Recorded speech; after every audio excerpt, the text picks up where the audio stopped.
When you think of an Australian Chinese restaurant back in the 80s or the 70s or even before that, there's a few dishes that spring to mind. Rainbow beef Mongolian lamb, and of course this one here, honey chicken. Around the beginning of 2020, bushfires and a pandemic devastated many Australian regional towns, but they are recovering and rebuilding. I'm on the road to visit some of these areas as they spring back to life and collect some of Australia's best produce along the way. Join me on my road trip for good.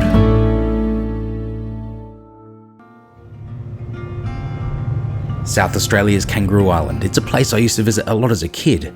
A rugged spot with spectacular coastlines, national parks and native animals, and this is the only place in the world where purebred Ligurian bees still exist.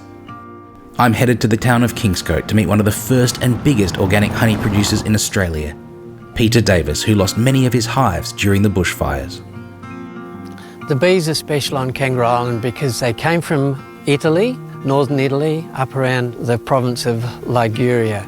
They're very gentle, but they are very industrious. They build up rapidly in spring. This is really important when you have cold winters. The business started off just selling honey, but then we added a whole lot of other things like jams and jellies and ice cream, which is quite famous now. The bushfires this year have created a few challenges for us. 60% of the island's vegetation was burnt at the western end of the island. We had something like 800 hives out there. Out of the 800, we lost over 500 in one day. And they were all full of honey.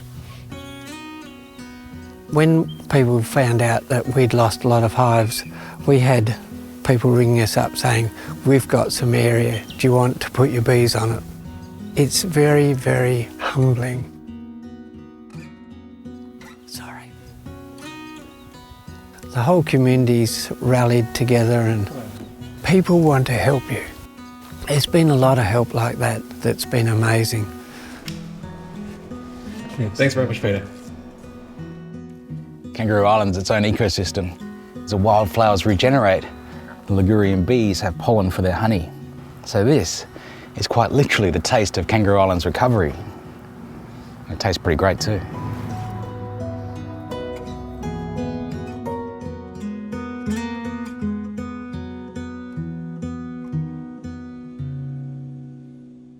Of course, the key ingredient in honey chicken is this stuff, honey.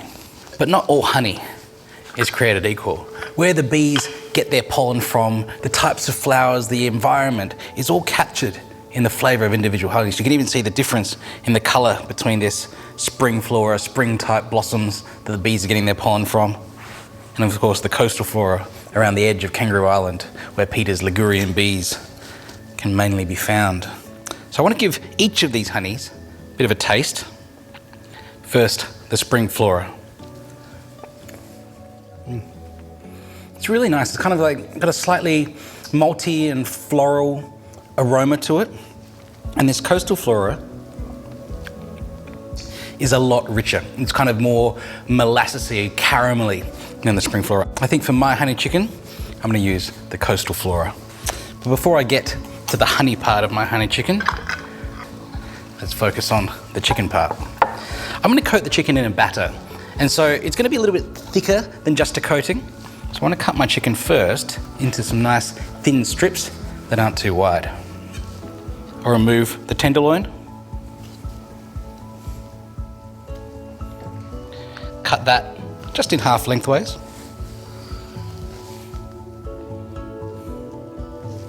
And then these fairly large breasts I'll just cut in half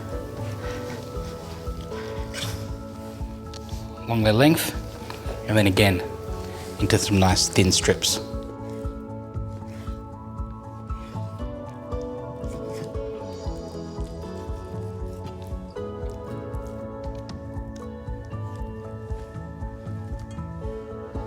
Now for my batter.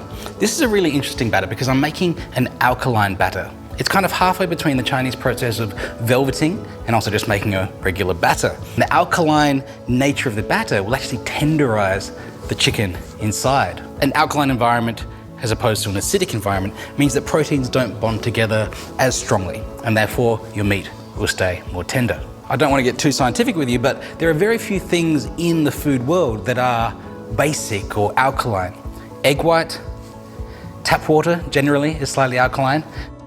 Combining those with a bit of strongly alkaline bicarb of soda is going to give us the basic or alkaline environment we need to give us a nice batter, but also keep the meat inside tender. So we'll just mix these together. First, the bicarb, the egg, but white only.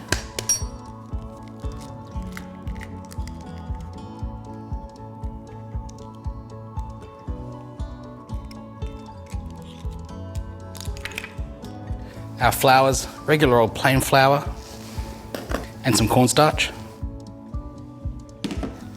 and some cold water.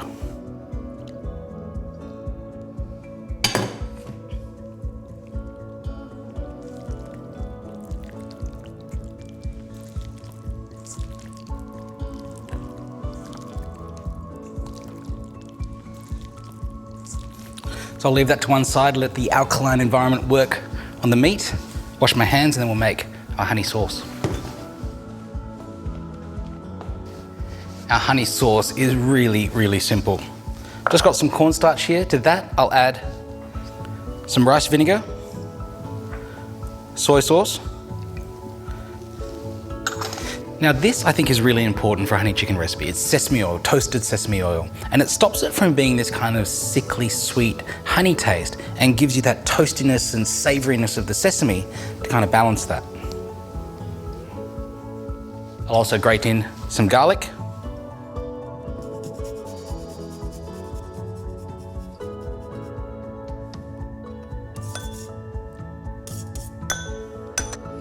And a bit of ginger too.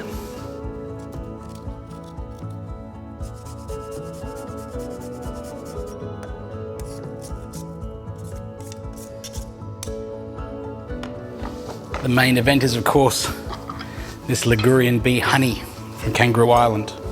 I need about 1/4 cup of that.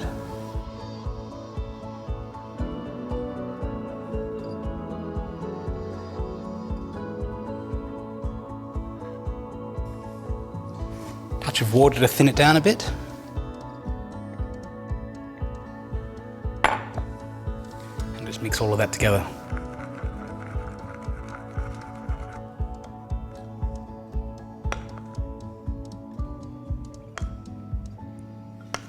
Okay, let's get over to the stove.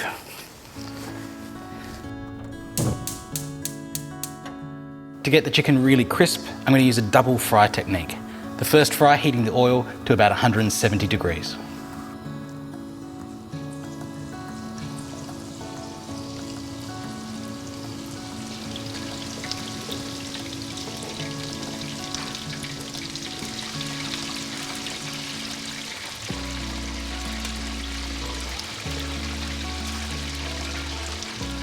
And now a second fry at 200 degrees to brown the outside and crisp it up.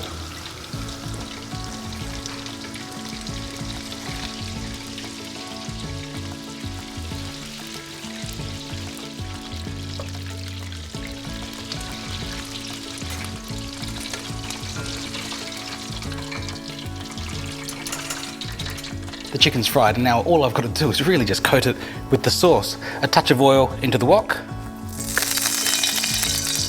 and then in with the honey sauce. Bring it to the boil. If you want a crispier honey chicken, reduce the sauce more so that the caramelized sugars coat the outside rather than wetting the batter. Put the chicken into the sauce, toss it through.